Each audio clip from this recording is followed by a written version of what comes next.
Let's break down the differences between flood factor and FEMA.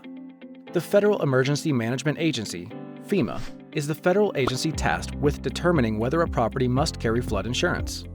FEMA identifies flood risk by mapping hazard zones in more than 22,000 communities across the U.S. into flood insurance rate maps, or FIRMs, comprising approximately 60% of the nation.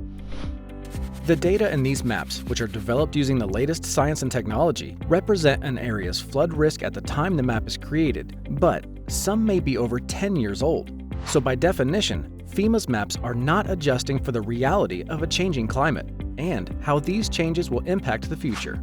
It's also important to remember that these maps show a single level of risk for each zone or geographic area and do not take into consideration the elevation changes from property to property within the zone. The zones created on these maps by FEMA are primarily intended to inform flood insurance rates and to help communities make decisions about how to manage the land within them. There are three major categories of zones. The first are high-risk zones, or those with a 1% chance of experiencing a major flood every year. Properties in these zones have at least a 26% chance of flooding over the life of a 30-year mortgage. Buyers in these zones will be required to have flood insurance if they have a federally backed mortgage. The second category are moderate risk zones, or those that have a 0.2% chance of experiencing a major flood in a given year. These properties have at least a 6% chance of flooding over the life of a 30-year mortgage. And the final category are low-risk zones. FEMA points out that low risk is not the same as no risk. While not required, FEMA recommends both moderate and low-risk zones take action to defend their homes as well. The peer-reviewed model used by Flood Factor was created thanks to an unprecedented partnership of more than 80 world-renowned scientists, technologists, and analysts. Like FEMA, Flood Factor focuses on the likelihood of flooding to determine risks. However, rather than mapping risks by zones, Flood Factor identifies risk on a property level for more than 142 million homes across the U.S. and includes areas that FEMA has not mapped.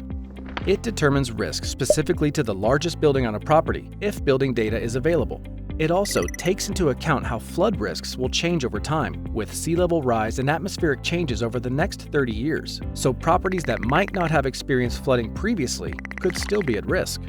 In addition to the risk factors FEMA considers, Flood Factor also includes risk data for heavy rainfalls and wider coverage of rivers. Another unique difference is the way Flood Factor considers the risk of one or more flood types occurring at the same time in coastal markets. For example, heavy rainfall and ocean surges along the coast caused by a hurricane. While a property's Flood Factor score does not determine whether or not it needs to carry flood insurance, it can help you better assess how to protect your investment into the future. In short, the differences between FEMA and Flood Factor lie within the purposes of each.